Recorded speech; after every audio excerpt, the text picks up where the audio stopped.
Good morning, ladies and gentlemen. This is the High Dragon's Breath Bow Wow, welcoming you back to another little episode review of an animation. Hopefully this one will be a little bit shorter. I didn't realize the Stardies one was going to drag out literally for like 2.5 hours. But it is 3 p.m. here on the east side. Hoi hoi, what's up, Syndicalist? Welcome back. I picked out Scorch, but honestly, if you guys want any other animations, I'm kind of flexible today. I don't want to spend another 2 hours, but I am excited to at least do something or some such. This one is Scorch. It is by Mosconi. He's another one of those like little bit lesser known animator. Normally he does like he does a bunch of stuff with not Fallout, but like crap. Yeah, it's a great one, and I like it a lot because it's a blood pact thing. And you know me, it be the Archon. These are my boys. These are my guys. But in this case, it's Kazarkin fighting Blood Pact. And I know that there was another thing similar to this that he got up, but this is like the first one that he did that wasn't a little bit of a little bitty teaser trailer. This is an actual part one. He's a really good animator. And honestly, I was a big fan of this because it's got some lore behind it. It's got some big lore behind it. But we're gonna wait like 15 minutes for people to get in, and we are just gonna be chilling until then. So if you have any questions, new video did just go up. It was a little hour and 19 that I recorded just before this, and hopefully after I finish D&D tonight, I will be recording another one. It's probably going to be an armor penetration video because I want to do that, and it's one that is relatively difficult to do most of the time. So yeah, you guys trickle on in here. Got a good 15. Yep. Yeah. Yeah, the food vid, honestly, I've been waiting to get that out for so long. I was so excited when people picked it because I was like, yes, finally I get to talk about this. I get to talk about how important food is and the distribution of food to everyone and why everyone's not just living off of government dole, because that's not how it works. It's like actual, like, I always get upset with people talking about food insecurity in 40K because, what is food insecurity? Really, it's just poor planning and management. Uh, so a lot of it comes down to that. Sorry, I'm just checking a meeting. Uh, and if you are gonna have a population that's really starving, something super bad has to be going on, and that's why there are so many like emergency foods and types of foods that go along with that. But yeah, exciting video. Definitely like a little bit of a sleeper situation. But yeah. Oh, another. Oh, Far Cry 2, Jagged Alliance. That sounds cool as hell. Uh, I am a big fan of Far Cry, but it's been a long time since I did that. It's been a long time. I think the last Far Cry game that I played was, man, it must have been like, oh, it was whatever one was before the Tribal one, because I played a little bit of that before Far Cry Tribal. I played the one right before that. I forget which one it was though. But honestly, I think some of the videos on like speedrunning Far Cry have been super super well received. I'm just gonna like bounce through here for a little bit and see what I can see. See if I remember, because I know it's been a while since I watched Scorch. Oh yeah, quad mount autocannons. Yeah, he's a great animator. So many good pieces of this just in general. Yep. Yeah. So good. Good old, yeah. He's got the blood pact skins from like Arma, and I don't have any issue with them because they're cool as hell. Honestly, they're a little bit bulky, a little bit kind of silly looking, but I don't have any issue with them in general. There you go. Cool for you. And this is a Kazarkin video, so as much as I'm not a huge Kazarkin fan, I understand the hype. And I can respect the hustle because this dude does a lot of animation work, and it's all really, really good. Mm. Big shout out to Mosconi. He's got the absolute incredible artwork. Israel dude who swears he wasn't. Cossack Russian sniper lady. Yeah, that's pretty solid. I mean, for that's funny. That's the odd thing. It's funny because the Russians are.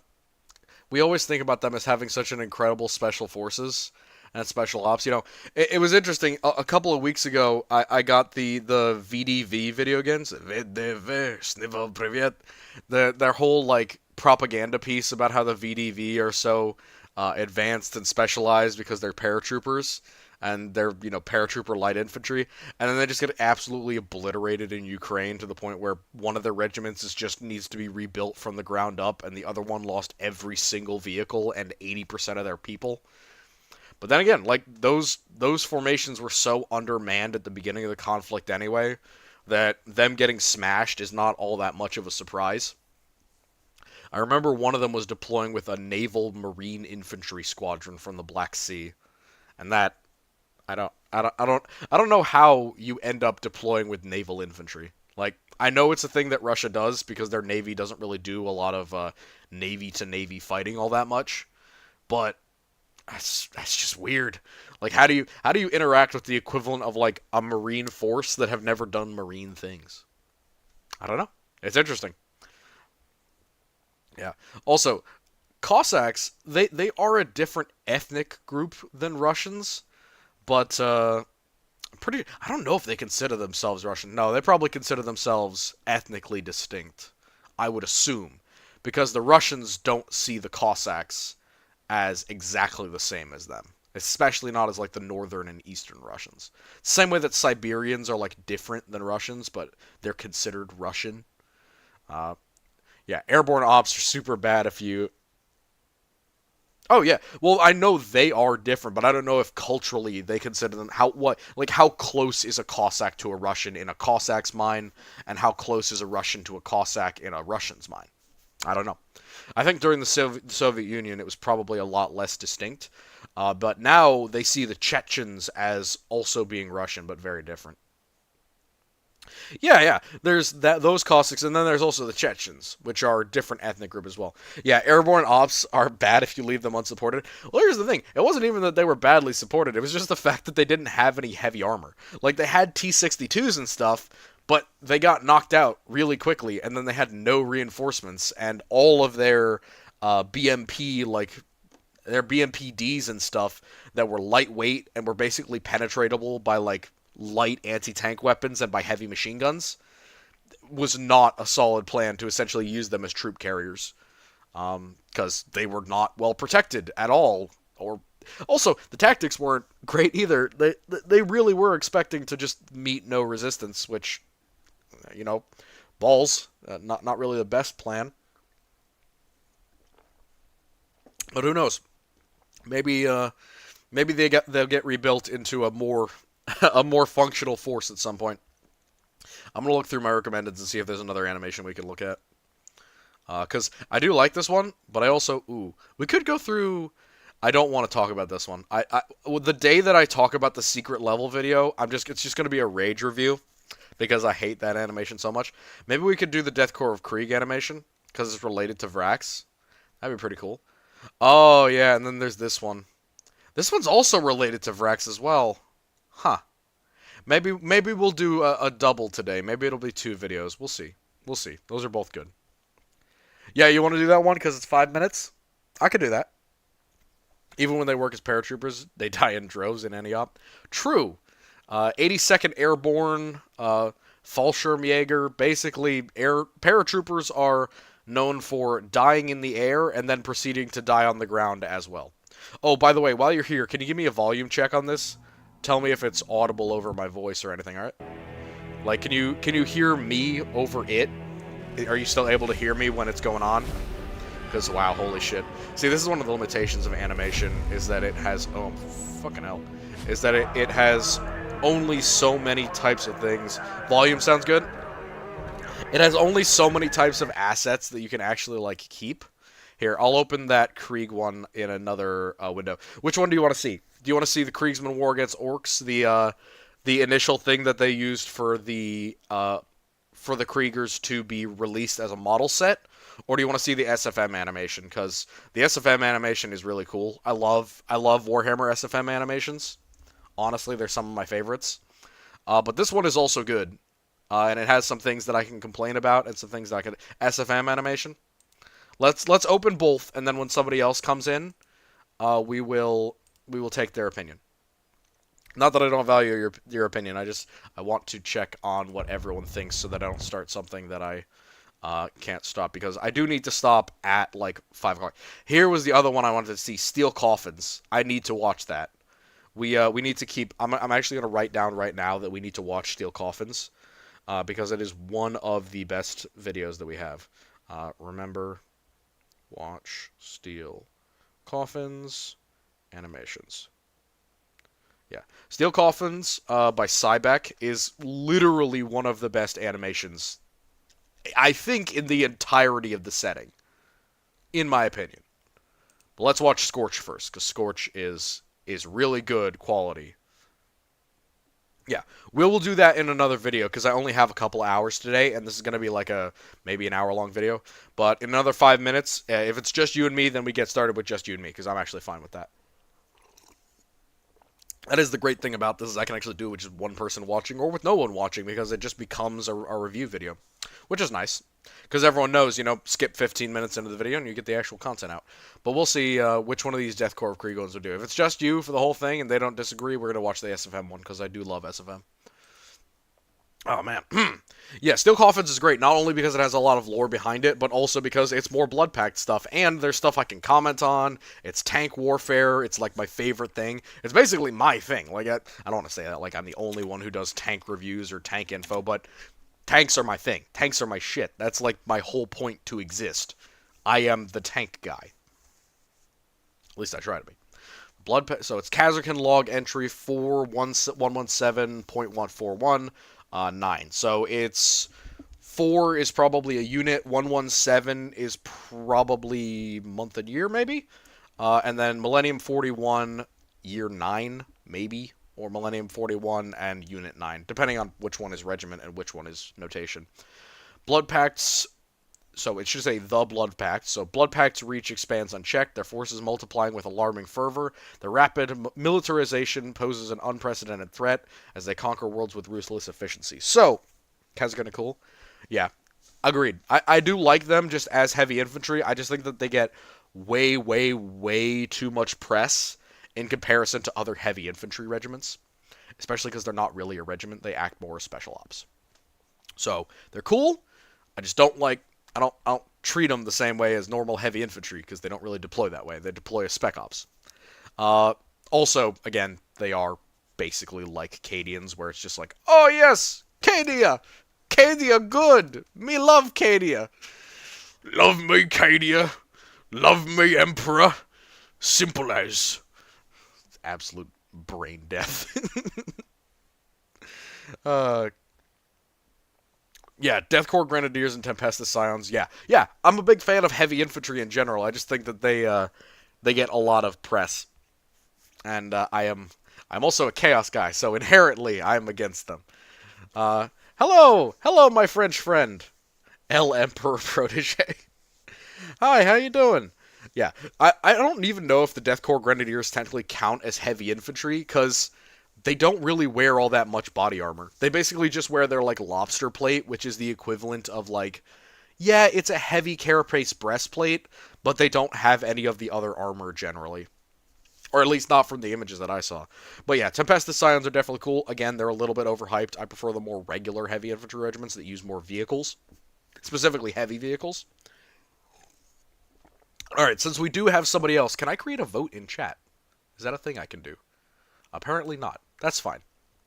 Alright, so, opinions. We have 2 Deathcore of Krieg. Yes, more regiments than Cadia, please. Any more regiments than Cadies. Vostroyans and Valhallans are fine.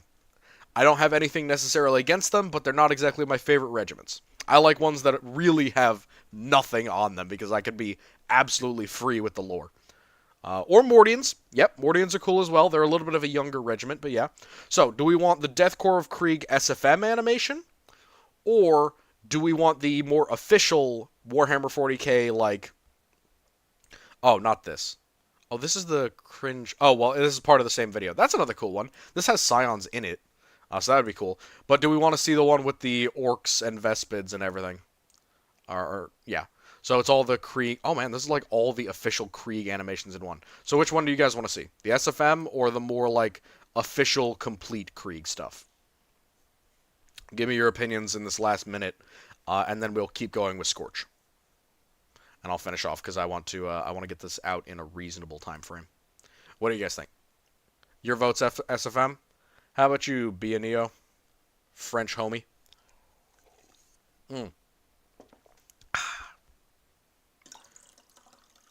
Wish I had some actual booze to watch this with, but I do not. I have to save it for D&D. SFM2? Alright, screw the official animation. SFM it is. Alright, let's get Scorch going. Ready? Let's go. So we got Kazakin log entry. Important thing about this, the Blood Pact, their reach expanding unchecked. This is during the original Crusade. And their forces becoming militarized isn't necessarily true. So there's a thing that happens after Nadzibar, after I die, in canon. So after Nadzibar is killed on Balhaut, Urlach Gower takes over, and the Pact goes from being this very hyper-elite, specialized units that come in small groups and effectively create, more elite pockets around the more generalized other forces of the Magisters. Instead of that, they become a more regimental fighting force, where the Gower breaks them up like the Imperial Guard and uses them as individual armies, rather than deploying them all over the place in much smaller, more elite pockets. Nadzibar has a favoritism towards having really good, well-equipped, talented veteran soldiers that are in groups of 5 to 10, maybe 25,000, whereas the Gower, he pumps up the recruiting and the equipment, but they're a lot less elite. So his army totals 750,000 Blood Pact troops, not including Death Brigadiers and Blood Pact cultists, just actual honest-to-God Blood Pact troops, and he splits them up into units of 25 to 75,000, and he uses them like regiments, mixing together armor and artillery and all that kind of stuff, whereas Nadzibar keeps them as more the hyper-elite infantry, where he probably doesn't go over a few 100,000 equipped Blood Pact troopers at one time. So, that's the reason for the change, is Nadzibar dies and the Gower takes over.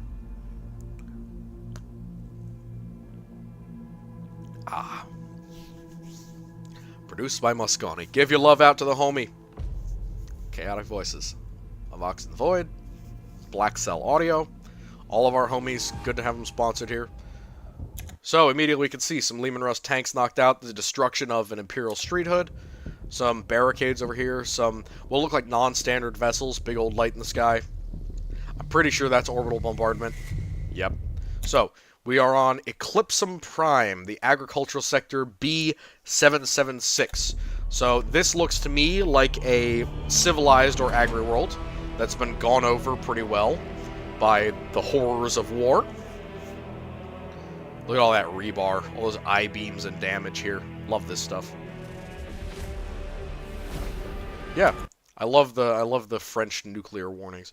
See, we got here a Taurox, a damaged Valkyrie. These are probably Scion vehicles. I love this Taurox because it's open. This could be a Blood Pact vehicle, actually. Might be their version of an N20. We've got a Warp Hole opening up here. See, this is the thing with having limited resources. These are all Space Marine ships, which I dislike, because it's like, this is obviously supposed to be an Imperial Navy posting, because there's at least like 30 ships here, but he's pretty much copy-pasted a bunch of light cruisers and Imperial cruisers that are all Space Marine ships. So this is a Imperial Navy ship. So this looks to me like a cruiser, possibly a Tyrant class cruiser, or something similar with a forward lance weapon, and then one set of macro cannons, one set of lances, and then one set of macro cannons. So this might be a battle cruiser then. And this looks like a sister ship battlecruiser. Over here we can see a bunch of ammunition. These look like 380, maybe Demolisher rounds. And then our Kazakins here. These are Arvis Lighters. We've got Hellgun number 1, gentleman here. See, this is not a Kazakin. This looks like a very neutral Imperial Guard elite officer. Whereas these guys are the more elite Kazakin. Yeah, see, this is one of the big things I dislike about the Kazakin. They make all of their armor look like they try and put a ton of them in heavy carapace, but look, this dude's clearly in light flak armor. These guys all have what I would call the very lowest level of like lighter end of carapace armor. It would be like carapace end of story, not heavy carapace. So these might be Cadians, and then the actual the Kazakins are the dudes with the backpacks. And you can see the backpack Hellguns are really cool. Ladies and gentlemen, that is a fucking Baneblade. So, you can see this fat bitch moving through the hangar bay.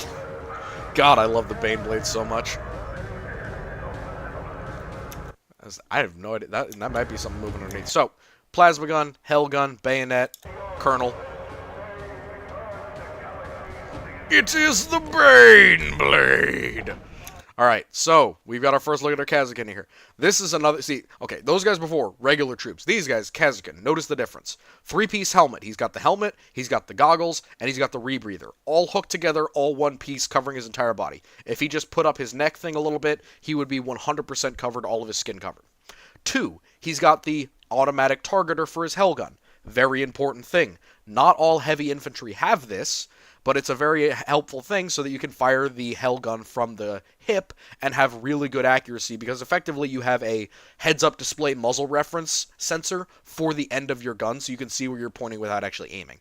Second thing, you can see big covered shoulder piece, big, thick, this is like obviously over an inch thick chest piece, and it's covering his entire body, in addition to a backpack. So this is definitely full flak, or you could call it carapace armor if you wanted to, with the helmet. Our mission is clear, and our objective is crucial.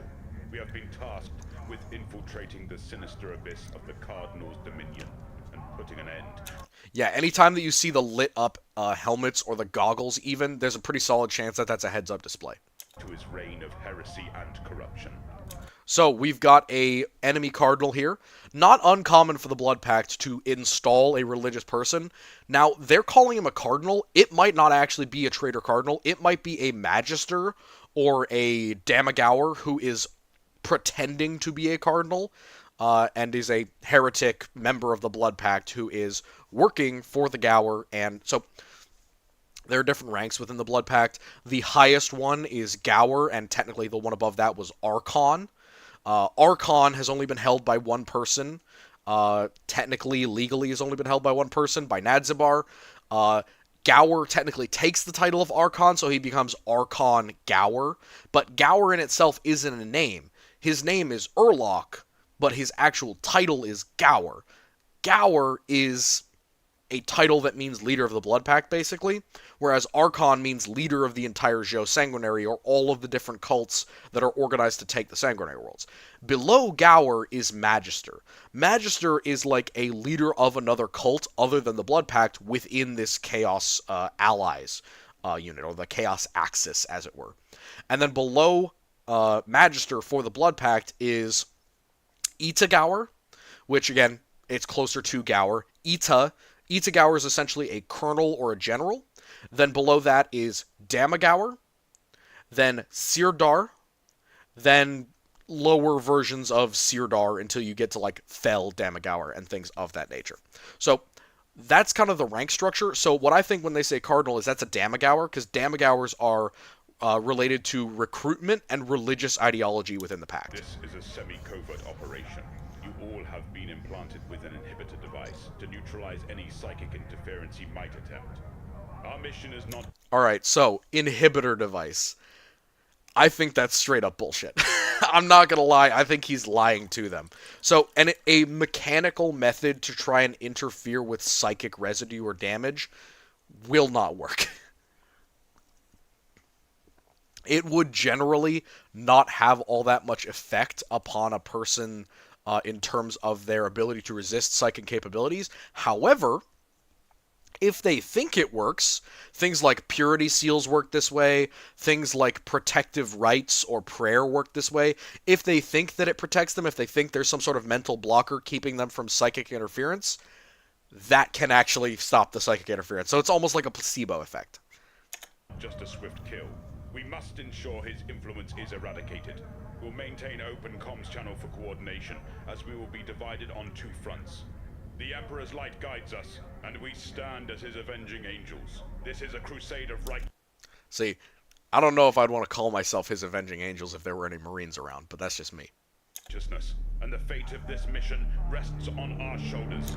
And you can see this gentleman, he's a little bit in his mid-50s to 60s. He's got a nice heavy salt and pepper beard. He's got some solid pipes on him for shouting out to the boys. Our strategium, or tactical area. Our taclogus. I love these guys. They're the kind of desk humpers in the Imperial Guard. And you can see, look at this, auto guns for the... These guys are probably naval armsmen, given the fact that they have the body armor. But, yeah, all kinds of different guys here. You can see backpacks, probably for tech adepts over here. You can see the guards who have auto guns instead of las guns. And then you can see the taclogus, or the, like, logistics officers. Whoa, hold up. I saw something there. Oberon class. Okay, so these are definitely battle cruisers that they're on. 2 of them. Vengeance of Terra, Oberon class. Jesus. So, Oberon class is a very specific... so Taclogus, imagine something similar to a 4-star general's, like, tactical squad. They're essentially the desk humpers and the aides de camp for a leadership unit. So they help plan things out, they help give tactical advice, and they're usually, like, members of the military, but they've been elevated along with their leaders. So... yeah, general staff. There you go. That's what you're looking for. That's what I was looking for. And then Oberon class. That's a battle cruiser. Sure. Oh no, sorry. That's a battleship. Excuse me. Not a battle cruiser. Battleship.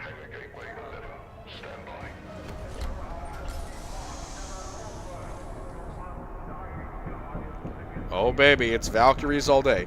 Yeah. So the Oberon class is a legit battleship. That is huge. God, that's big. Battleships are enormous. Yeah. Well, not by themselves they don't, but they can do a hell of a lot of damage. And given enough time, yeah, they could probably crush everything on a continent. But remember, orbital bombardment takes a lot of motherfuckers to do, a lot of ships. And quite a few of them need to be capital ships. Alright, so Air Raid Siren. Remember I was talking about public communications? Boom. Public communication.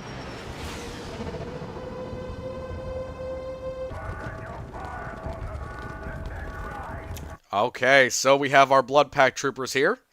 Obviously, if you don't know what the Blood Pact are, they are chaotic forces, generally equivalent to Imperial Guard troopers.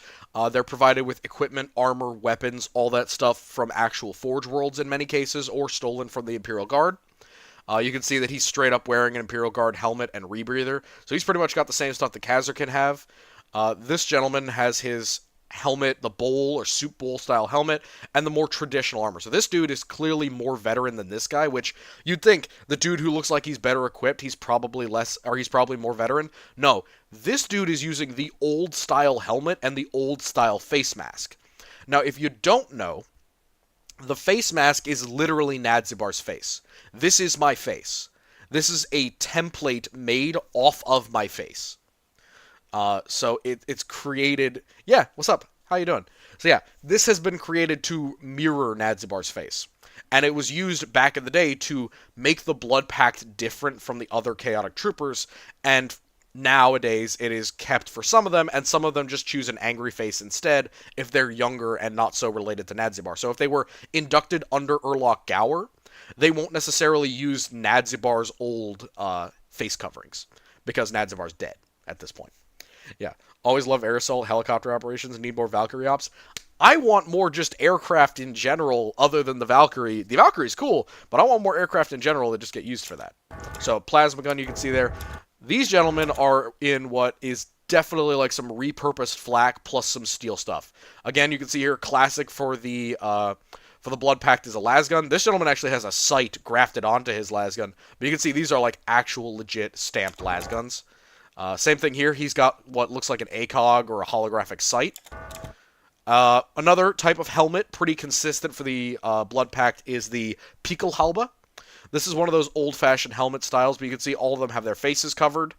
And generally they would have their hands uncovered to show off their ritual scarring.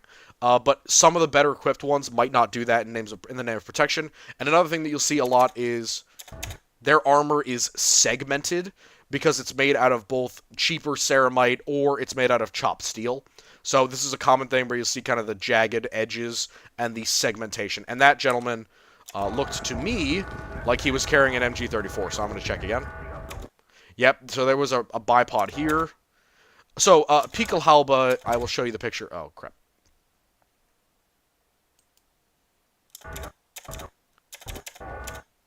So, that's a type of Pickelhaube, that's kind of the old one. This is the Pickelhaube.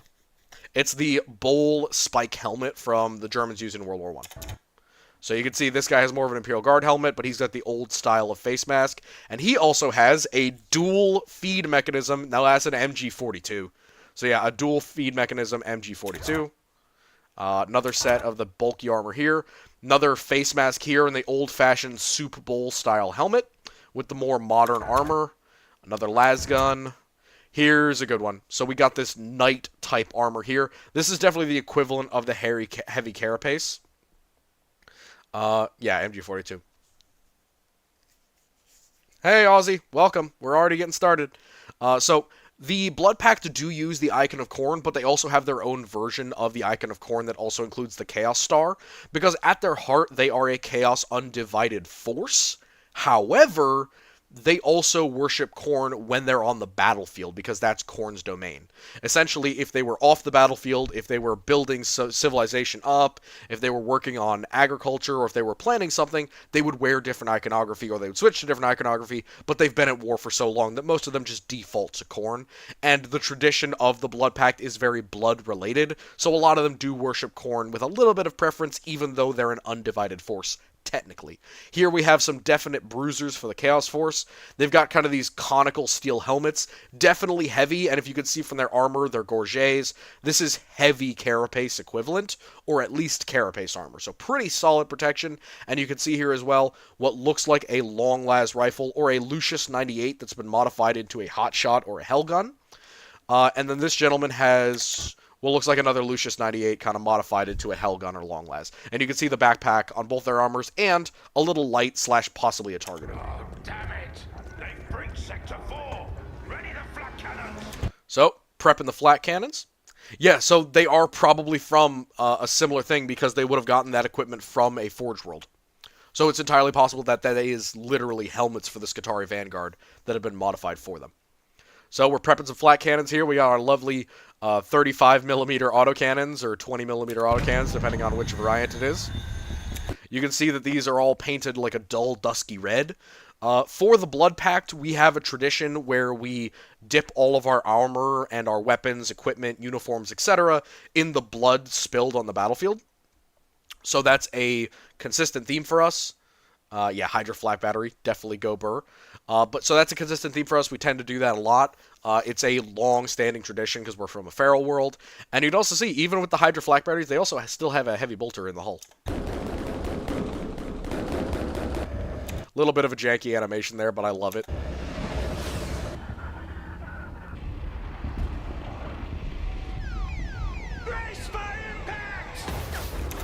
Alright, so clearly this is a number of things. So obviously number one, flat cannons and flak batteries doing the job. So yeah, so it isn't actually a blood pact. The blood pact is a specific separate thing. The blood on the armor and uniform is from way back in the day. The pact itself is even older. Back in the day, way, way, way early, at the end of the Saints' Crusade, so back in Millennium 36, when the cult actually began, when our society started to flourish, we were built off of the ashes of the old Chaos Empires in the Sanguinary Worlds, our traditional homeland, and we are the survivors of that era. There was a martial brotherhood, really a religious brotherhood of priests, who were on Gura, our homeworld, who essentially performed some sort of incredible martial feat. It wasn't clear exactly why it happened or how it happened.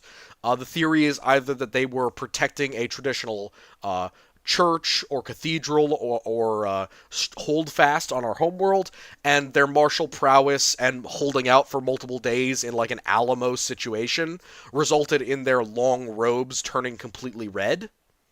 And that's why it became a tradition for us, because what came out of that was, no, Chaos Society is not a contradiction in turns. Actually, it's the exact opposite. Chaos can absolutely form a society. I have 40 different examples if you would like. Uh, but yes, so there's also Chaos Empires. I hope you realize that. Like, Chaos has been around for long before the Imperium. A lot longer, actually. And human societies have been dealing with Chaos as their main religion for a very, very long time. Just to be clear. So, the Blood Pact, the reason they're referred to as that, is that in the original terms, it was an idea that once you become a blooded warrior, a member of the pact, you cut yourself in covenant to the leader of the pact, the current Gower. Now, later on in the Sanguinary Worlds, in the Crusade, you would cut your hand directly on the Gower's armor. Urlach Gower's armor is this kind of shredded, nasty, blade-covered armor, and pieces of it would traditionally be sent around with recruitment drives for the for the Blood Pact, and you would, once you'd finished your training and you'd committed to whatever act is required to prove your loyalty, you would cut your finger, or you'd cut your hand, or even your eye sometimes. You would slice your own eye willingly on the armor, and it was an indication of loyalty. It was literally a blood pact. It was a spilling of your blood, essentially a let this be the last blood that you spill of your own accord, because from now on your life belongs to the Gower. That was the whole idea. And it spawned out of this long traditional society. Not really. It's very well maintained armor. It's literally a relic, so believe me, there's no rust on something that Chaos has basically blessed a million times over. Like, I would imagine there's probably very few items as Chaos blessed as Urlach Gower's armor, because it's been around a billion blood rituals, quite literally. So, yeah, that's just the relation to that, and I'll explain the whole background of the Blood Pact at some point, but this is just an example of that type of thing, and how complex our society was. Slash still is, because the war is still ongoing. So we've got some liftoffs here. I'm not sure if the Arvis Lighter can do a vertical liftoff, but I think this might be an example of the gravity pushers kind of shoving it off of the ground before the actual jets get going. We've got all of our Kazarkin and our regular boys here. What looks like maybe a couple of light tanks and some other Chimeraxes, maybe. God damn. Yeah, I love this. Just corpses of vehicles everywhere, and then a big old Earthshaker up here. Valkyrie goes down, smashes into the enemy. So, we got more Blood Pact troops here. He's clearly got the face mask from a Scion. He's got his light machine gun, or medium machine gun in this case. Yeah, holy shit. That's like a fat MG34. God damn. That thing is heavy. This dude is bulked if he can hold that like that. So these would be pretty standard Blood Pact troops. I don't know why he has a backpack. It's not necessarily going to be a constant thing. Maybe it's just a thing for his... No, so Chaos doesn't ultimately destroy itself, especially if it's humans doing the Chaos. You're thinking about Chaos Space Marines falling apart. Generally, Chaos wants to propagate more Chaos. In order to do that, it needs to maintain some level of organization in reality. In the warp, things tend to fall apart because logic is reliant upon the gods, but no, Chaos does not ultimately destroy itself. For example, if the Chaos gods win, warp becomes reality, reality becomes the warp. Generally, people think that that means the end of humanity. It's actually the exact opposite. So, human beings can live inside of the warp. We have demon worlds where millions and millions, probably billions of humans live in the warp. There are protections for them. Some of them are highly resistant to mutation, like the people on Gura. Gura is bathed in warp energy. The red sanguinary effect of the blood worlds literally bathe them in chaos corruption, and yet they have no mutations. Or at least no mutations that are significant enough that you would consider them mutations. It's not an apology. I'm telling you the facts here.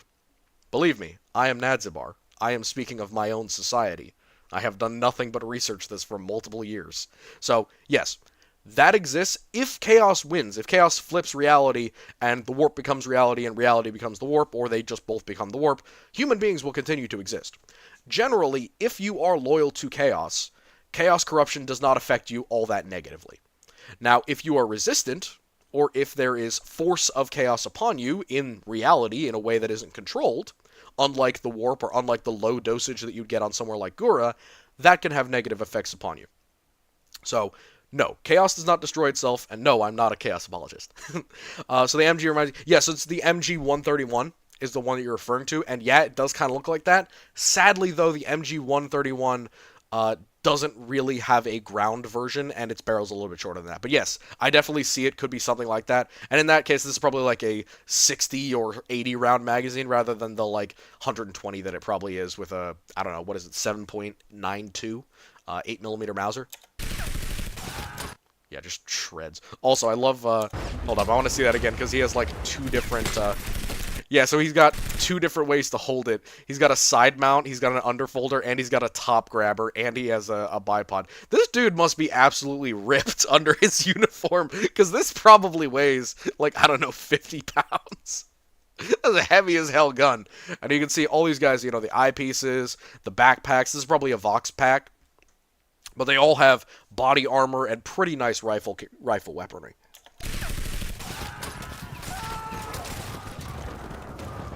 Yeah, light machine guns are an absolute bitch when you only have light armor.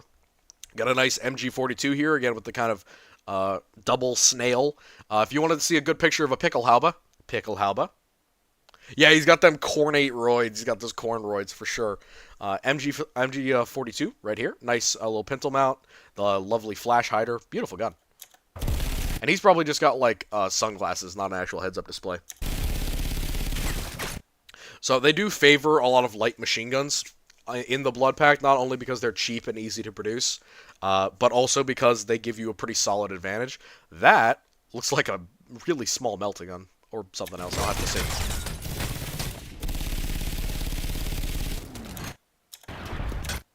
Yeah, so assaulting dug-in machine gun nests is not a great idea.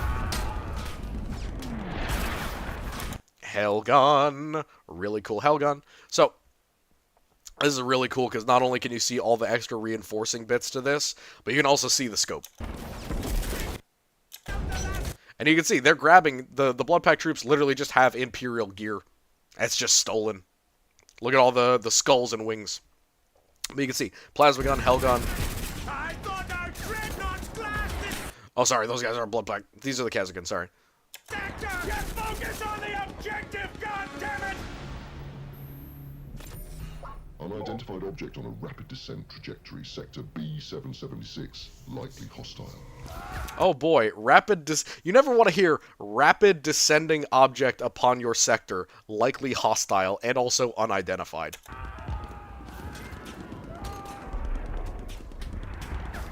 You can see the white markers. I'm pretty sure the white markers are for medics in the Imperial Guard. Use more obscure MGs instead of German ones.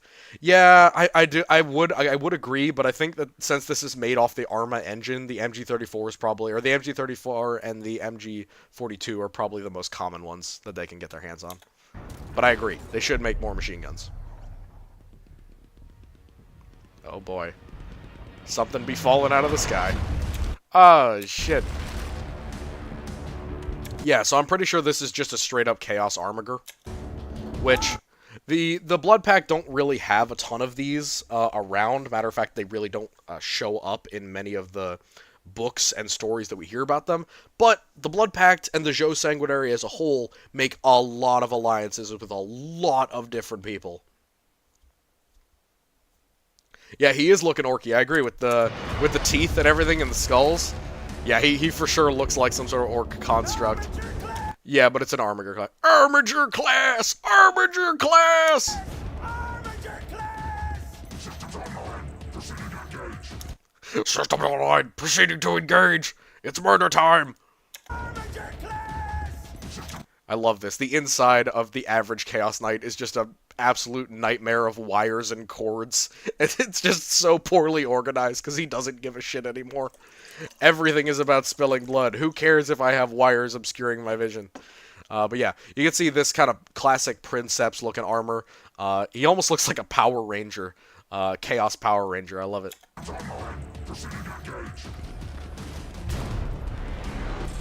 POV, you have been crushed. Yep, classic pilot armor with Night Stars. It's great. Alright, so, good old-fashioned 25mm armor cannon for the Helverin.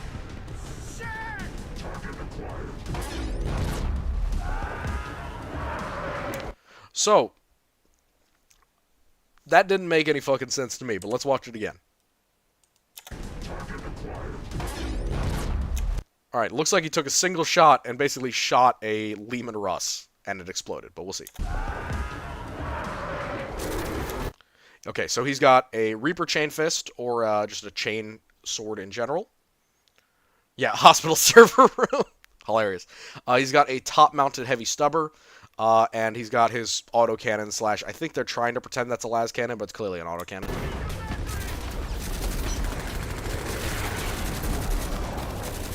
Okay, yeah, so they're calling it an autocannon. It looks like it was a mess-up.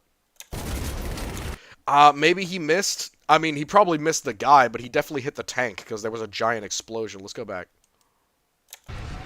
See, he brings it to bear. That dude looks like he misses, and then there's just a massive explosion and fire afterward.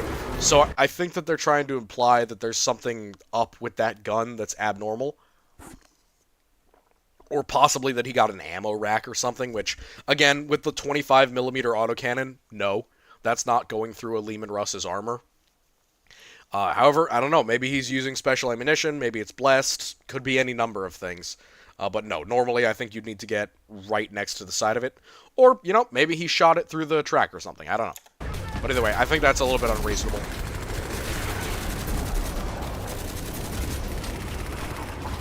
Also, I love how he's, like, advancing upon the wounded, like, ah, yes, more squishy things. Or, here's the other thing. That looks like some sort of grenade launcher up there to me. That might be what he hit it with. And they were like, I don't know. That doesn't seem reasonable to me that this could penetrate, because it's not like a night cannon. This is basically just an autocannon. Could be a higher caliber one, because clearly they've modified it. So maybe if it was like a 50mm cannon, it might be able to get through with armor-piercing rounds at that range of, 10 meters, basically. Yeah, that might be reasonable, but not with a normal armor cannon, you wouldn't do that. Oh, yes. Yeah, see, that's how you get rid of a fucking tank, buddy. That's how you get rid of a tank. Just absolutely haymaker uppercut that bitch with your chainsword. Yeah. See, it's not that quick when you destroy a tank like that. When you have a chainsword, it's not just uppercut punch. You would have to grind in and do it. But for animation's sake, I could understand why they'd make it basically a fucking uppercut. Yeah, I cast fist. Alright, so, here's another one. Look at these heavy craft. These ones are really cool to me, because these look like the kind of medium to heavyweight vehicles that I'm talking about when I talk about mass deployment. Holy shit, we got some big old lightnings here. These are quad autocannon tool las cannon. Pretty heavily armed. Tight formation and approach with caution. Alright, so we got Lehman Russ Vanquishers. 2 of them up here.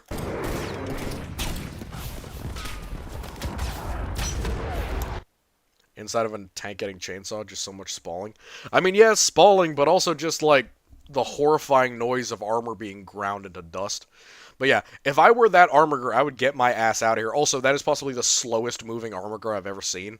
Armorers are supposed to be relatively quick and agile. That thing is like walking around like it's a dreadnought.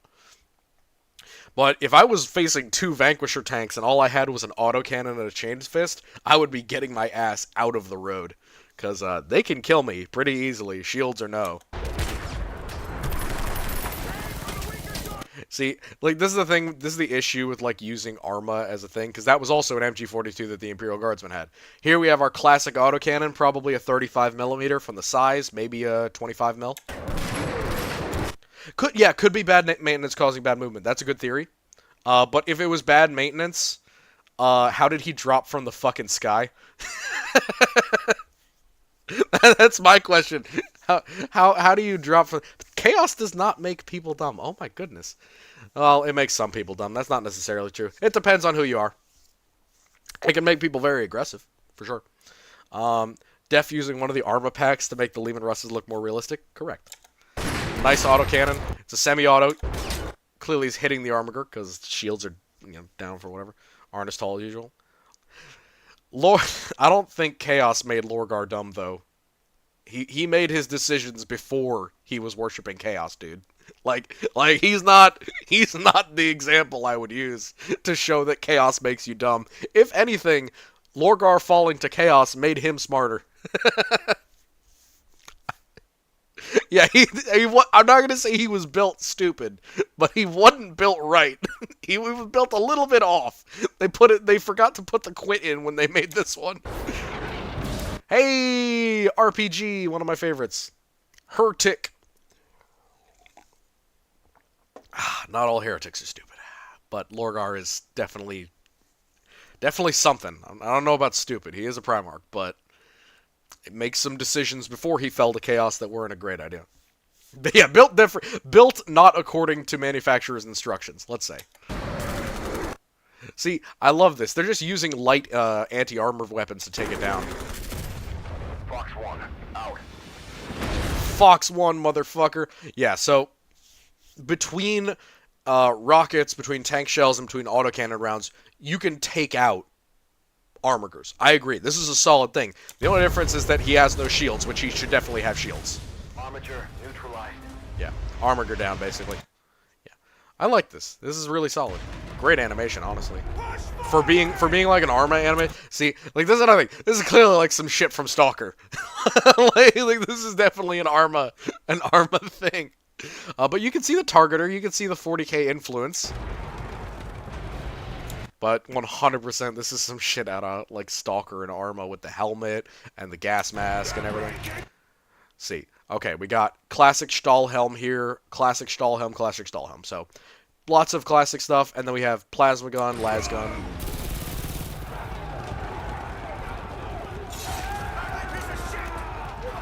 Yep, exactly. Proper combined arms, that's the way to do it. We have one group doing A, one group doing B. Dawn of War 2 Stormtroopers, the dudes with the gas masks. Hey, thank you. That's good to know. Okay, so it is like a 40k thing. That's good to know. But it also makes sense. All right. Okay, that was an STG-44. Yeah, that's an STG-44. Apart from this, one of the complaints that I have with this video is that they show the Blood Pact as not having melee weapons. This is demonstrably untrue. The Blood Pact are one of the best melee-armed factions in the Sanguinite Worlds. Not only do they have specialized bayonets almost universally applied, every single genuine Pact member, at least during the days of Nadzabar, had a right knife. Or had a dagger, essentially. It would just be an autogun in their day. So, they would have a blade, dagger, or a right knife, which was essentially a close combat weapon that they know how to use. And then in addition to that, most of them would be equipped with long sword bayonets, hooked like bolo knife bayonets, and other like blades, or chain bayonets, or chain knives in some cases. So the idea that like a bayonet charge is going in the favor of the Imperials, not really going to happen most of the time, because the Blood Pact are well equipped and well trained with melee weapons.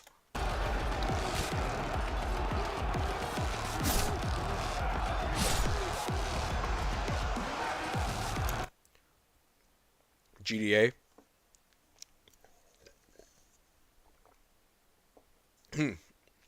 Yeah. Well, the thing is, it should be mandatory, but here's the thing. What type of bayonet do you make mandatory? Do you just give them a combat knife that can turn into a bayonet, and all it has is like a 3-4 inch blade? Or do you give them a spike bayonet, which doesn't have a blade, but just has a sharp tip? Or do you give them what the Blood Pact has, which are actual, like, machete-length bayonets that have saw blades on the bottom end? Yeah, well, it's not... Autoguns don't have to look primitive. You can have modern-looking autoguns. But yes, the STG-44 does look pretty prototypical as an autogun.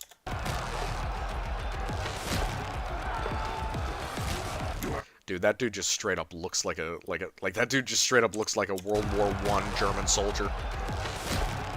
Yeah, this is literally just a World War I German soldier who's been teleported into 40k. That sucks so bad to be him. Hans! Oh, Hans! Alright. Get stabbed. Alright. Ladies and gentlemen, I introduce you to one of the coolest chainswords. This dude has got the jump pack, he's got the helmet, he's got the face mask, the armor, and look at that hooked chain blade. The chain blade video was such a pain in the ass. That was an hour and a half, and it was entirely focused on what type of chain blades there were. But look at this, really cool. You can see the hooks. Think what a pathetic pawn! Your so-called emperor is a rotting corpse on a throne of lies! Alright, here's another thing I don't like about this animation. The Blood Pact do not hate the God Emperor. They don't hate him. There's a really specific thing. They don't consider him to not be a god. So there's a big thing with Chaos is the Emperor a god or not? Some of them, most of them say no. They say that he's not a god. They say that he is just some sort of horrible human. The Blood Pact actually do look at the Emperor as a fifth Chaos god. They look at him in the real way as a god of humanity. However, as they were Chaos worshippers first and then conquered by this other god, they view him as a deceiver and a usurper. So he's basically their god of deception. He's our equivalent to, like, Satan in the modern day. So they don't hate him. They understand the need to, like, okay, he's a warp entity. We understand. Thought the Blood Pact kinded like the Emperor. So, no, the Blood Pact, I'm not sure exactly what you're saying. Yeah. Oh, for sure. But the thing is, like, they don't view him as, like, an alternate god away from their gods. They consider the five gods to include the Emperor, basically. So, they see him as a deceiver. Essentially, he is brought humanity away from what they should be doing. Because, remember, they were Chaos worshippers first, and then they were essentially attacked in their own empire and rooted out by the Saint, by Sabat, which is why they view her with absolute hatred and vitriolic wrath. They view all of the saints, and specifically Saint Sabat, as the equivalent of, like, Satan. Like, that's an evil creature that was sent by a god who has deceived humanity and brought them away from the real faith. They view Chaos worship, the worship of the gods, as the original faith because back in the day, that was what their empire was about. Humans and Xenos working together, living together, and worshipping Chaos together. Sometimes on top of one another, sometimes arguing, sometimes fighting, but at least in an organized society the size of a sector of space, effectively all worshipping Chaos in one way or another. And they see that as the primordial truth. Or not the way that Lorgar calls it, but primordial truth as, like, humans are made to worship the gods. The gods made us to worship them. We are a species that should worship the gods. It's kind of self-fulfilling logic, but that's literally their point, because we are a primordial race. We are humans. We've been around forever. We expand to the rest of the galaxy. The gods take our worship as fuel, as food. They don't take the Eldar's worship as fuel. They don't take Xenos worship necessarily as good of a fuel as humans. Humans are the ones who the gods choose to feed off of.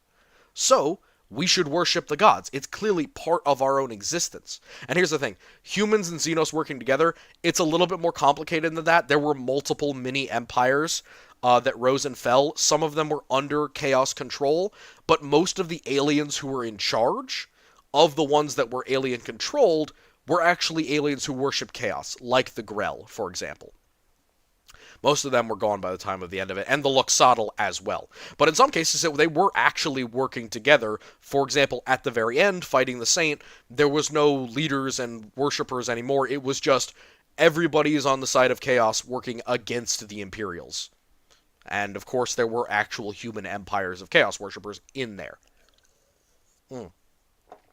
Chaotic Emperor that... Yeah, the best example that you'll get of that is the Blood Pact, because they're one of the only ones who have formed a legitimate empire that functioned for over 100 years, basically, and organized in a way that had already existed. Because, of course, Chaos held the Sanguinary Worlds for longer than the Great Crusade was around, and then when the Saint kicked them out, essentially, and basically genocided their entire civilization, including committing actual acts of mass genocide herself, in addition to that, she basically obliterated what was a literal millennia-old civilization of Chaos-worshipping humans. And the Blood Pact and the Sanguinary Worlds and the Zhou Sanguinary in general are an attempt to reconquer what is their birthright, what they took from us, what this deceiver god has pulled the eyes, the wool over the eyes of these humans and made him worship him, made the god-made emperor, made them worship him by conquest, whereas in reality we think and we believe that they should be worshiping chaos, because that's the primordial truth. That's what they're made for. Chaos feeds off of us. They are our gods. They have sustained us and had our civilization for generations upon generations, thousands of generations, and it's only this horrible deceiver, this usurper, who is a god, but who comes in and deceives our people, who deceives our humans, our fellows, our brothers, our entire species, and then pretends to be the only god and calls ours evil. So that's their mentality. So this idea of like, oh, the corpse god on his throne of lies, get your Chaos Space Marine bullshit out of my Blood Pact troops' mouths, please. Sorry. Yeah, so some of them do get wiped real quick, and then some of them, like the Blood Pact, last forever. Some of them in the warp last for a very long time. There's also ones that are slowly developing, but the Blood Pact have the longest history and the most successful history, so I use them as a base. I am also Arca Nadzibar. That's who I am on this channel, so that's what we talk about. Yeah, God, I hate the Saint. If there was one person who Arca Nadzibar hates more than anyone else, it's Saint Sabat. He wants that bitch dead. Local man is shot in chest. Big sad. Big sad.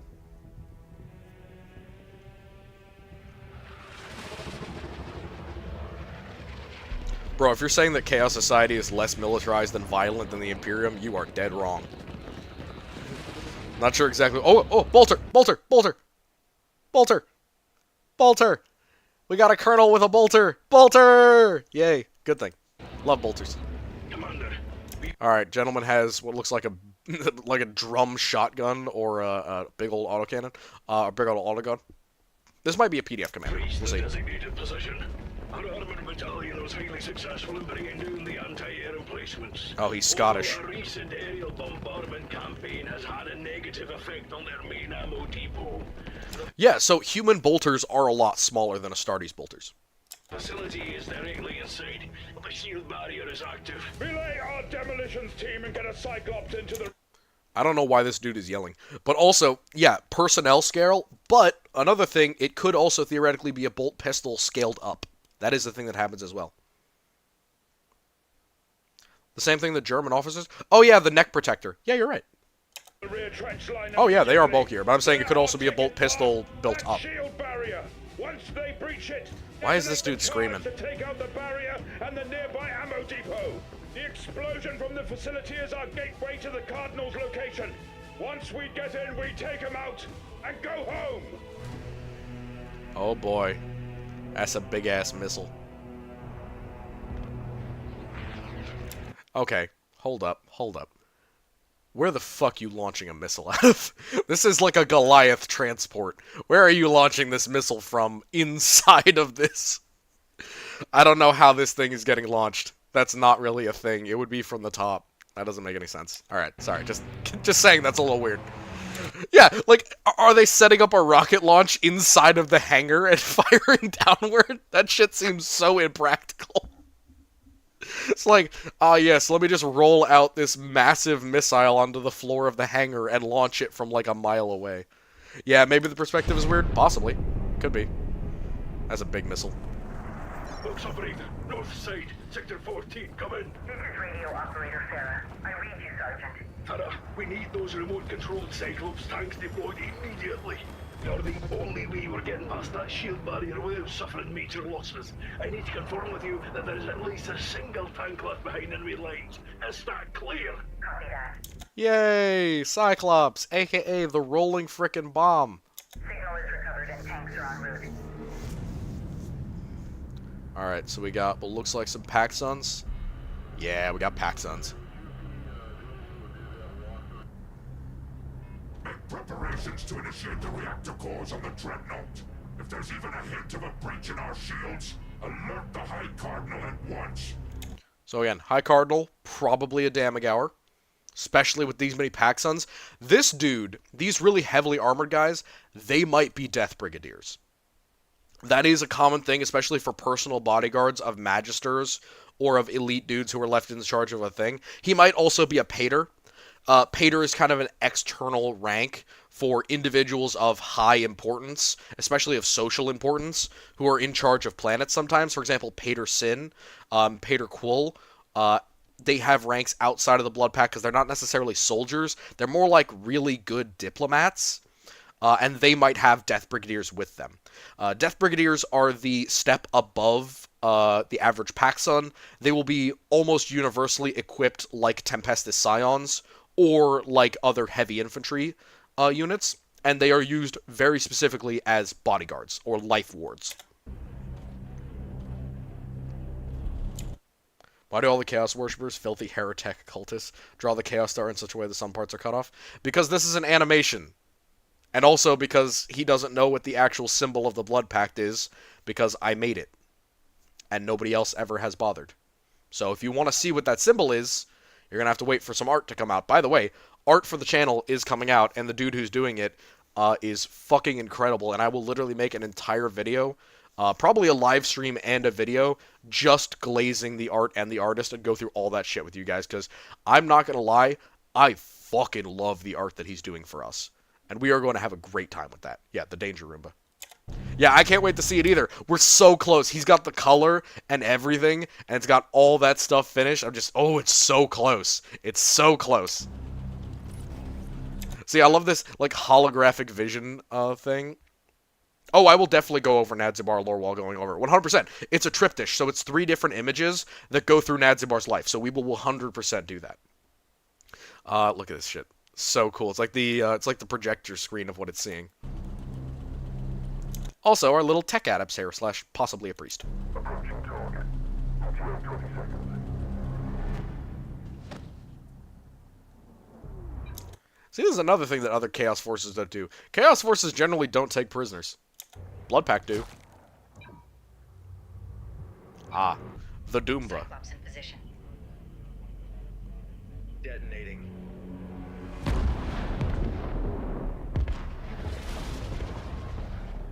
We're approaching the Cardinal. Stay vigilant. Yeah, they look like low-ranking tech priests, I agree. What we got here? We got some more dudes in holding cells, possibly some mutants. Definitely mutants.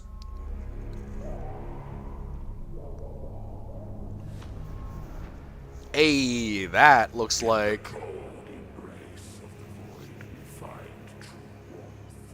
In the deafening silence, we hear the whispers of the war. We gather here to cast away the shackles of reason, the illusions of order, and open our minds to the boundless potential of chaos. Chaos cares not for your past, your titles, or your loyalties. All that matters now is your desire for power and the strength to embrace it. You stand on the threshold of enlightenment, ready to take the first step into an abyss that will reshape your very existence. Sacrifices will be made. Of that there is no doubt. Yet in the face of pain and suffering, you will find strength. In the depths of despair, you will discover a newfound purpose. For the weak shall wither, but the chosen shall rise. Let the past be consumed by the flames of the warp. For tonight, you will be reborn! Okay, hold up. We need to go over that again. I think this is one of Herod or Asphodel's boys. One of the Collegia. Let's go through it in a little bit more detail.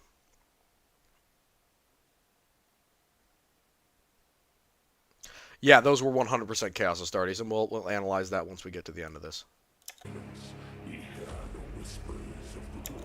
So, in the cold embrace of the void, we find true warmth. In the deafening silence, we hear the whispers of the warp.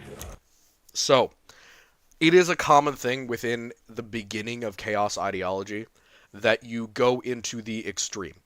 The idea that you will find something from nothing and find nothing from everything is a very central start to the Chaos idea, because what Chaos's real goal is to make you aware of the warp in a way that regular humans normally aren't.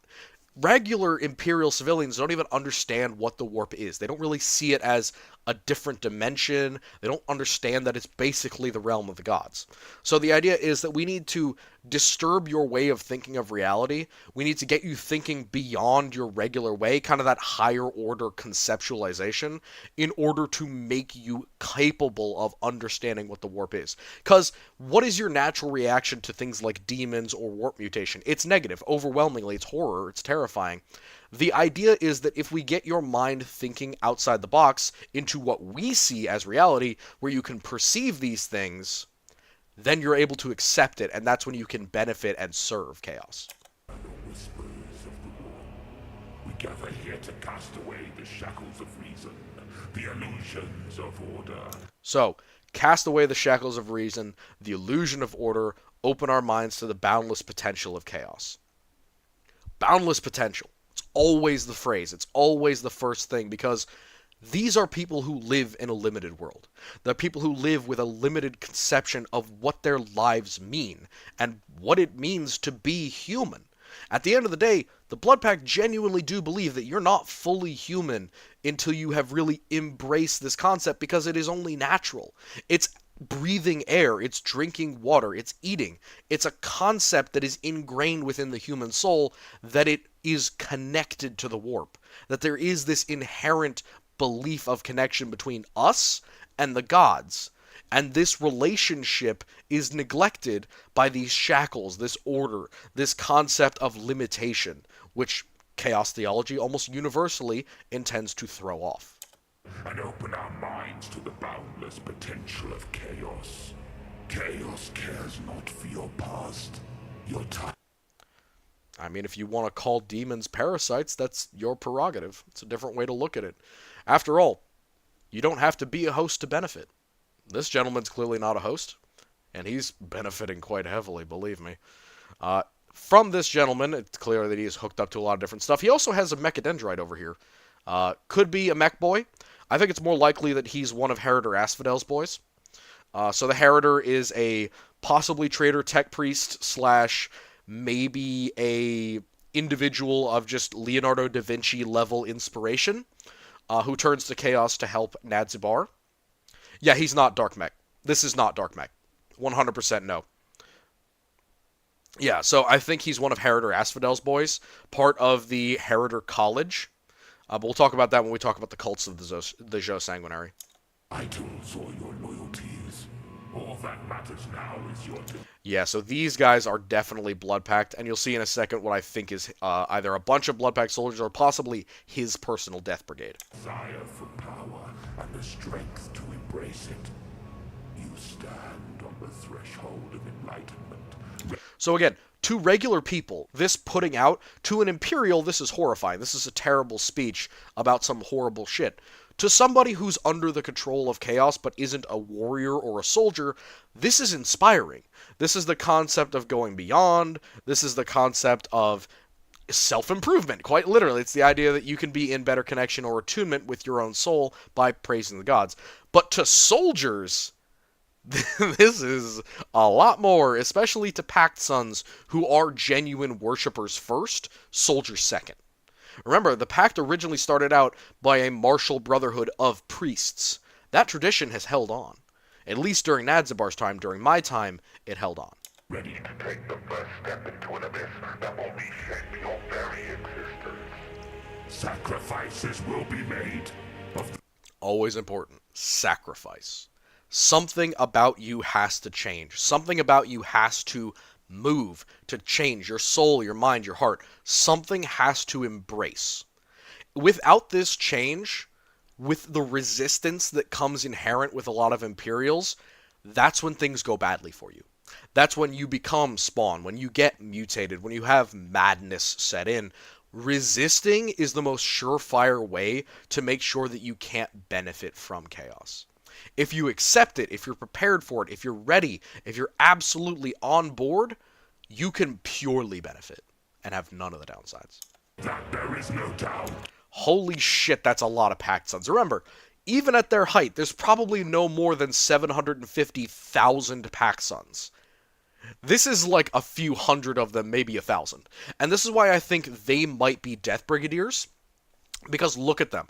All heavily armored, all heavily covered, all have the face masks and coverings. And what's more important, look at the discipline. Look at the discipline. Death Brigadiers are literally veteran upon veteran upon veteran. Have been fighting against the Imperium for literally 50 plus years in many or most cases. Because a lot of them are straight up immortal. Because they worship chaos, and of course the first blessing of chaos will often be a resistance to age. A lot of them are literal immortal soldiers. Well, chaos does not mean disorganized. Chaos does not mean disloyal. Chaos is a mindset. It's a religion. It's a faith. All of those things can be organized and disciplined. And the Pact are the best example of that. They are disciplined, hardened, trained soldiers who worship the concepts of their gods in a very regimented, official way.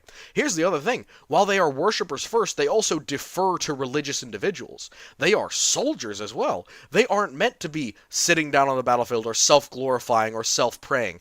They have people to pray for them.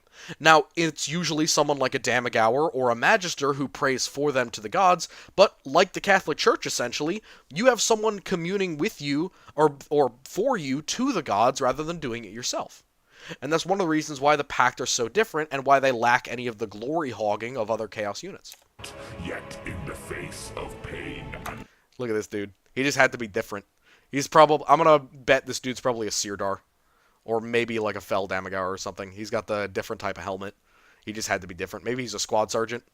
I forget exactly. It would be Sirdar for this unit. For the leader of a group of Death Brigadiers, it would be Sirdar.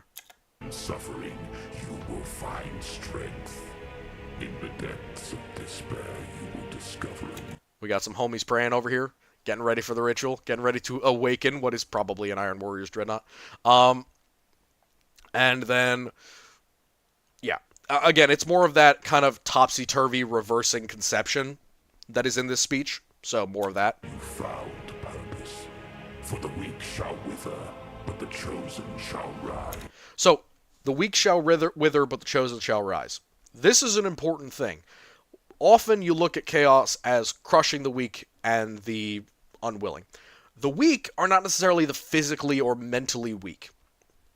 It can often mean the people who are not willing or not capable of understanding chaos. Some people, no matter what you do with them, no matter how you try and help them or enforce their religious beliefs, they just won't bend. They won't break. They're unable to or unwilling to go along and worship. That's weakness in their eyes. Yeah, so I am pretty sure these are Iron Warriors. And so here's the thing. There are a couple of warbands that help out the Blood Pact during the Crusade. There's a group of Iron Warriors. There's a group of World Eaters. There might be two groups of World Eaters. There's a World Eater who forsakes his warband and chooses to become a Pact Son instead.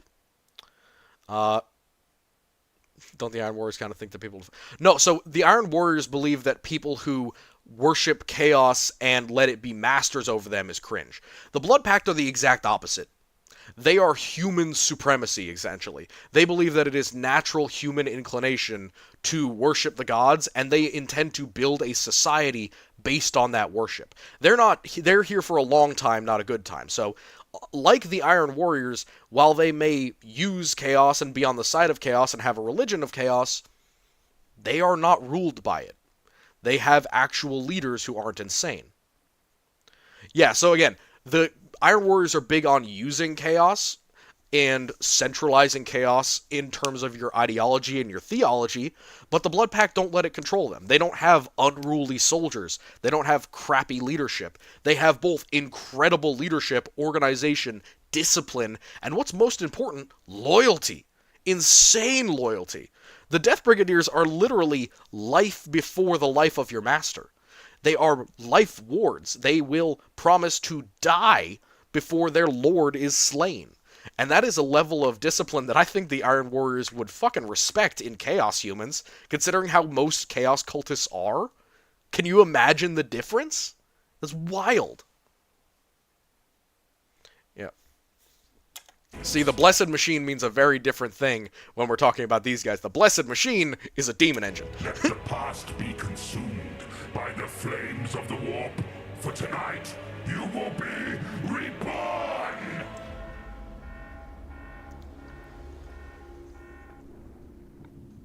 We be making a warp portal, ladies and gentlemen. Hopefully. That'd be nice.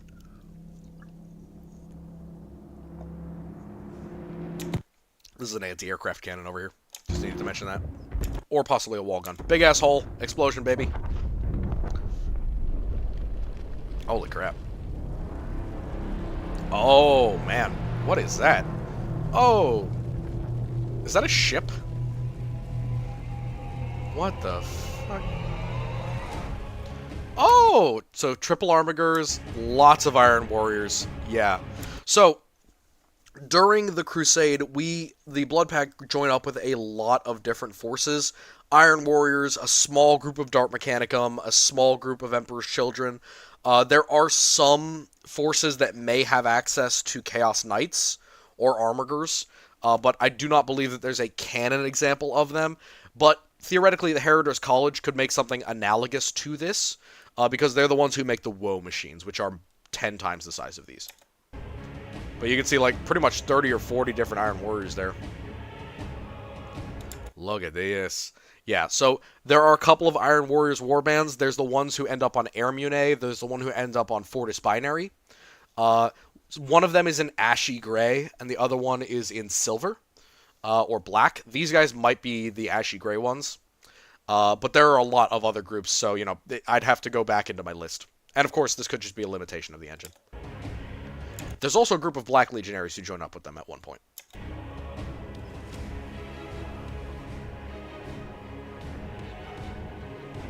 Yeah, holy crap, that's a huge warband. This is like 50 plus dudes.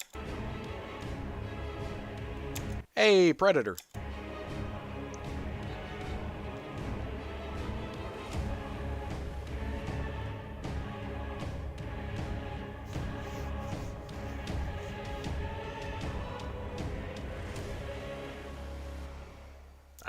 Alright. That was a good first animation. Good first animation. Let's move on to the Death Corps of Kreig. That was a good one. I'm a huge fan of that animation, and I'm also just a huge Blood Pack dude in general, as you noticed. But it's good to see them animated, and I do like to talk about them because the more people know about them, the more I enjoy. Alright, let's do Death Corps of Kreig now. I think we're on Vrax, if I remember right. Good SFM. This is from Absolutely Nothing, who's a great dude. Generally, Kriegers will have their own specialty trenches made out of concrete. These ones would be sappy forward trenches, or they would be taken from the enemy. These kind of cheaper wooden ones. Yes, I know. It's funny. I don't know why this dude is standing at attention on a trench line, standing on the fire step. Idiot. Also, hobnail boots. Yay. Standard Lehman Russ. That did not physics.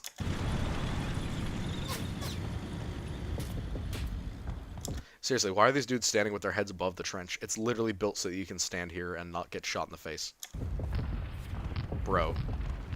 He's got the Tims! He's got the Tims! I love the Lucius 90. It's such a piece of shit lasgun, but it's so good. That's so cool. Bother me, the Iron Warriors is why they were pretty cool with Peter Turbo becoming a Demon Prince. Because it's not yet confirmed whether he is a Demon Prince or not, I'm pretty sure. Yeah, we'll do the Sodas videos at some point. We'll do those as well. Someday. Soon, probably. Because I can't go for more than an hour. But this is a 5-minute animation, so we got plenty of time. Hey, look at this. We got some nice classic barbed wire with the steel poles through it. This is really classic World War I shit. Also, really big, like, big old plasma gun. This has got an extended thing. It's got little extra ammo racks. Very cool. Definitely safe, 100%. Yeah, it does have some seriously strong SKS vibes. I agree. It 100% does. I really like these when you modify them into Hellguns, but it's hard to do. Yeah, we will do Soda's Fallout videos at some point. I hate that they don't wear any armor. This really pisses me off with Kreig. It's like, god damn it, you'd be able to do your job so much fucking better if you just had, like, one sappy plate. I don't care. until we get a reply. Until we get a sit rep on our regiment to our east, we cannot act. Send in reserves to reinforce further down the line. Make sure that flank is... Look at this big old heavy las pistol. But also, yeah, so this is just like a classic little dugout, which is really cool. No, so, okay, I don't hate the Lucius pattern. I would just hate having to use it. They're really cool and really pretty, but having a las gun that has basically slightly more hitting power in exchange for lower charge, basically, and semi-automatic fire, I would hate to use it. Like, I don't hate the las gun in and of itself, and it's very classic and good for Krieg. You know, aesthetically, great. Functionally, as the logic military guy, oh my god, what a nightmare. Because, yeah, semi-auto. No, thank you. Held. Call in danger close Also, they have less shots than the average las gun as well. bombardments if need be. Sir, State your number and regiment, guardsman. Troop 302-1, messenger from the 301st Krieg Regiment. Our eastern flank. We've been trying to contact you for the past Yeah, I will. I'll look up Janovich. I know I've seen his stuff. 3 hours. What's going on? Our lines have taken heavy casualties, and communications have been cut.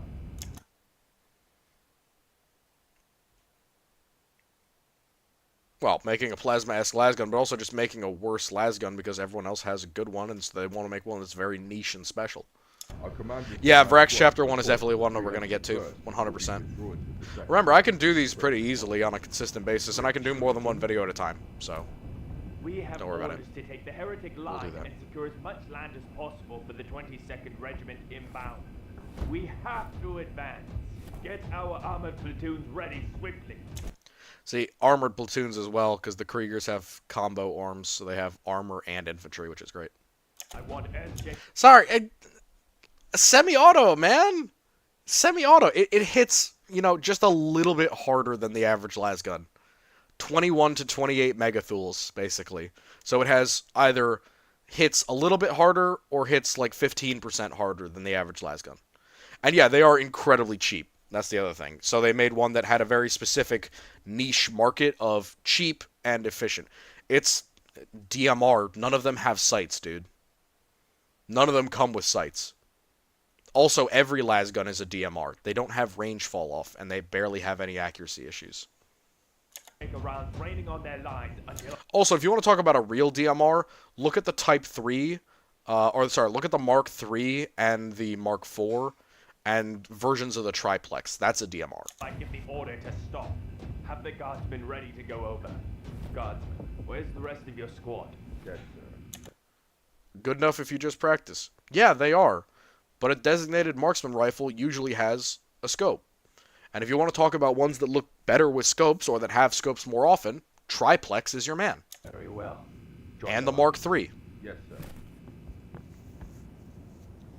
Those also have the advantage of having more power settings and the ability to fire full auto.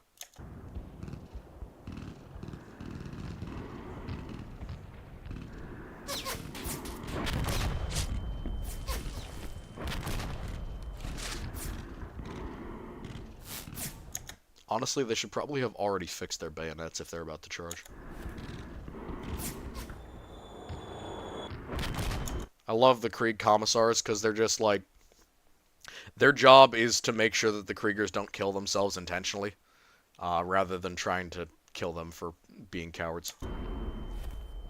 Also, believe me, I'm aware of iron sights being good enough. I plink at like 500 meters with iron sight bolt actions. I'm just saying, in a battlefield situation, I'd prefer to have a scope, or to hit anything outside of that range.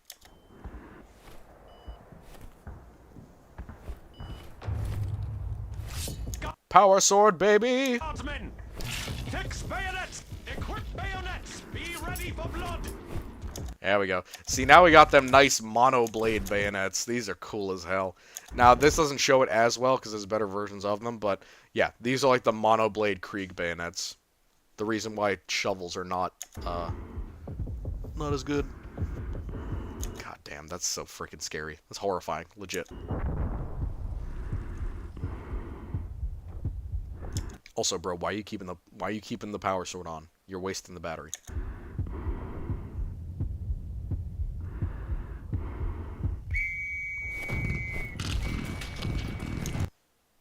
But my Krieg shovel meme, but shovel meme.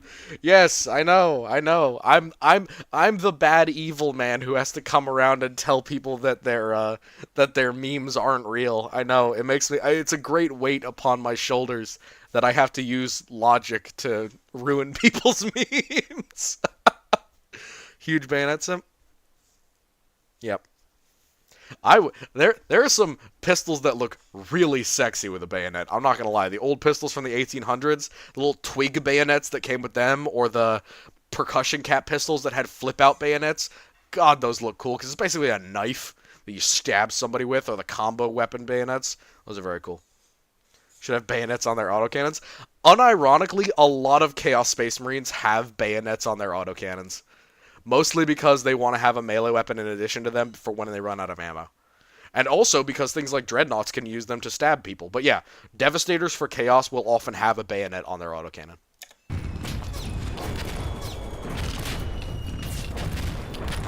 I can't see this and not believe that some Kriegsmen have post-traumatic stress disorder. Marines are not always cringe. Some of them are Chaos Marines.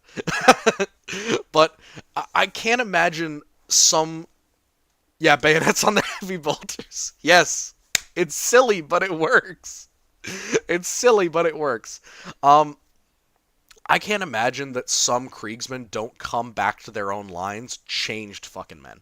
Because I know that they are human at the end of the day, and they have the same limitations as regular humans. But, on the same token, they are really well trained and pretty well indoctrinated to believe that basically what they're doing is the right thing. However, I could definitely see a lot of Kriegsmen reacting poorly under fire, or essentially having super PTSD that keeps them in the fight. So, something about their mental has to be off at a certain point. Cringe, besides Krieg, probably 50% PTSD by volume before leaving Krieg. Yeah, but what does the other 50% do to them is my question. Like, how do they react to it? There was a dude who's, like, scared of French uniforms after World War I. There are guys who, like, would go crazy and try and kill people when they heard loud noises. Yeah. I mean, yeah, so here's the thing. People always look at Kriegers as never retreating. That's actually not true. Kriegers not only break to fear and terror, they can also break to just failing to complete their objective and run away. Again, they are human at the end of the day. They can get frightened by shit. This is why I often hear people saying, Kriegsmen are the perfect answer to Night Lords. And I'm like, please fucking stop. Like, you're an idiot. Any of these idiots fighting Marines would not be a fair fight. Don't get along with other regiments. Yeah, exactly. Like, they do not get along with others because a lot of them are so screwed to the hilt with mental disorders that they can't really interact with people. Yeah, most Kriegers don't come back. Good point. See, this is the thing where I'm like, please wear body armor. I wish they were wearing body armor, because one sweep with a machine gun, one heavy stubber round through all of these guys, just, it's over. Just your offensive is done. Also, there's so few of them. Yay! It's the Vraxian boys. So these are the OG models for the Vraxian boys, or the generic Chaos Cultists. These are from Dawn of War, I believe, but they're also a good image of the Vraxians, because they have a Vraxian autogun, and they have the Vraxian rebreathers. And you can see the head coverings here. I love these. Yay, look at this. Looks like possibly a Graia or an Agrippina, but it's supposed to be the Vrax one. Yeah, baby, look at the porting. Look at this baby. This is definitely an Agrippina. For some reason, he has a bipod on it, which I don't get why, but maybe there's a buffer tube in there. Who knows? Yeah. Space Marine 1? Oh, yeah, you're right. It is. Sorry, I mixed up my games. Dawn of War 2, they have the funny long robes. Those are the Black Legion cultists, and I like them a lot too. Also, M16 carry handle, and reflex sight. Big muzzle flash hider. I love these. Also, I like how the muzzle flash hider doesn't have anything, it doesn't have another one underneath it. I think this is the Agrippina. Probably an Agrippina Mark II, actually. Because all of the venting essentially goes up to help deal with recoil. Deal with mentally ruined Kriegers if they all die? Yes, very good point. Yeah, baby! So, when people tell me, how do you tell a heavy stubber from an autocannon? This is the heaviest heavy stubber you will ever see. Big old double barrel. So this is the Krieg standard. They probably stole it from them, but the model's very cool.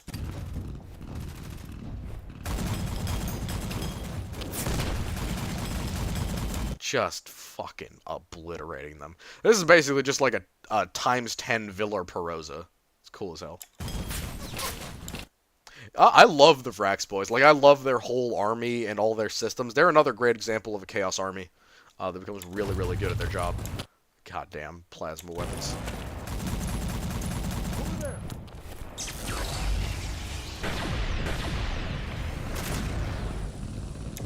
Yeah, honestly, that might be like, I don't want to call it a plasma cannon, but it's definitely like an overchargeable plasma gun. Crazy shit.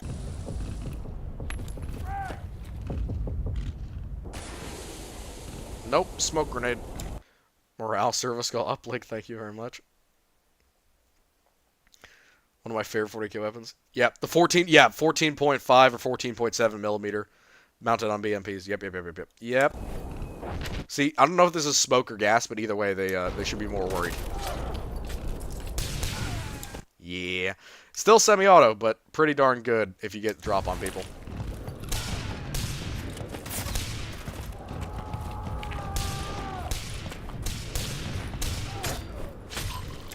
See, he basically has the same bayonet as him. Plasma.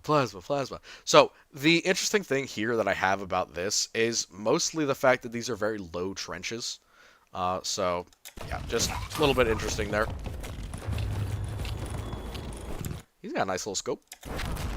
And what looks like a chain axe. Very cool. Yeah, I love the characteristic, like, crack and hiss of the las gun. It's such a cool sound. Another Agrippina rifle. Smoke grenade. Nope, frag grenade this time. Gotta keep them on their toes. Yeah, so that was one of the big advantages that the Vraxians had over the Kriegers, is that the Vraxian autoguns had a fully automatic function, and a lot of them had access to things like auto pistols or Uzis, so they could effectively out-firepower the Kriegers 1-to-1, because there were a lot more Kriegers than Vraxians at certain points during the campaign, so they would leverage that fully automatic fire to their advantage, in addition to a lot of heavy weapons. Give him the chain axe.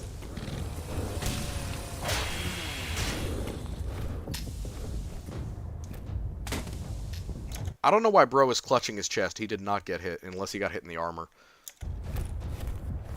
Dumbass shovel, let's go! Bro, you had a perfectly functional weapon. You had a literal spear, and you traded it out for a one-handed bludgeoning weapon. You are an idiot. I swear to God. This is what I don't get. That's a fucking chain axe. Bro, swing that bitch with some conviction.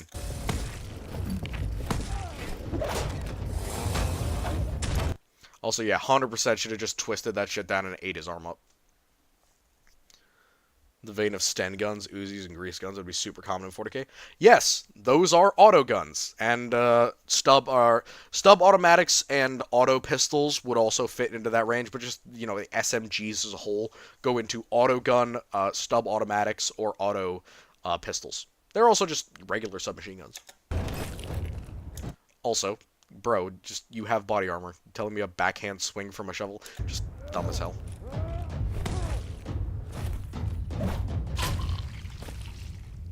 His polygonal figures. Oh no. Macro and Cognis stubbers. I'm not going to talk about how funny that is, but it's the same thing. But yes.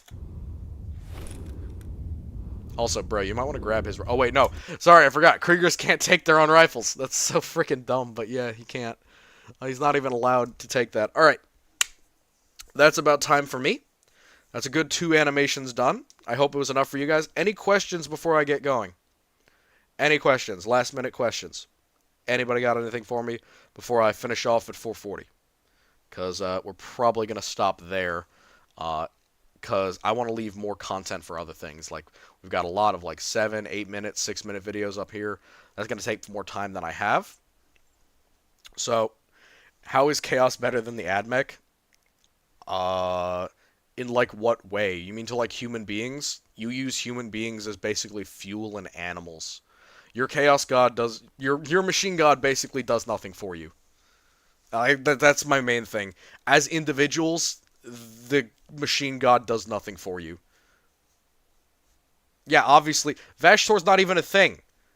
I want to repeat that. Vashtor is literally a heathen. I look at him with the same way that I look at, like, an Imperial Preacher.